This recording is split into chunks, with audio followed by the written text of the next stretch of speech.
Can you tell us a little bit about your book? Sure.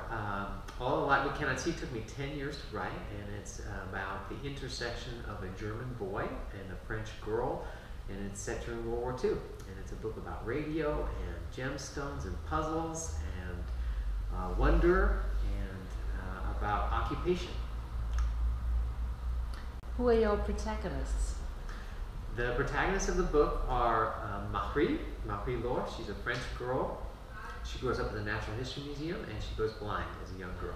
She loves books. She's a very capable person despite her disability. And because of the invasion of Paris in June of 1940, she flees to Saint-Malo, where she has an uncle, and hopefully she can wait out the war safely there. The other protagonist is a German boy named Werner, and he's an orphan and is very gifted with electronics, and particularly with radios. And his skill leads him into some dangerous places because of the war. And eventually, due to some very fraught circumstances, their two paths intersect. Can I ask you about why you chose children?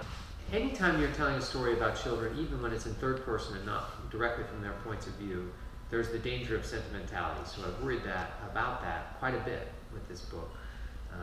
But I also feel like the only way to fully understand how somebody becomes the adult that they become is to watch their upbringing and pay attention to it. So I just wanted to tell the story of how does somebody become part of an occupying force, and how does somebody get to become a member of, at least at some level, of a resistance in an occupied situation.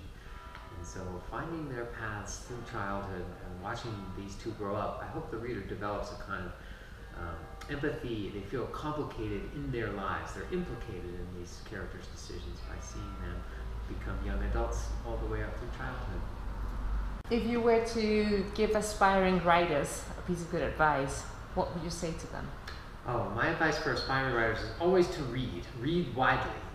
Even if you want to be a jazz pianist, I think you should listen to hip hop and listen to classical and try pop music on the piano. And I think the same is true for writers. Read magazines, read nonfiction, read Hemingway, read Virginia Woolf, read Kelly Link, read people who are writing now and people who have long been dead, and try to understand why classics are still being read. There's a reason.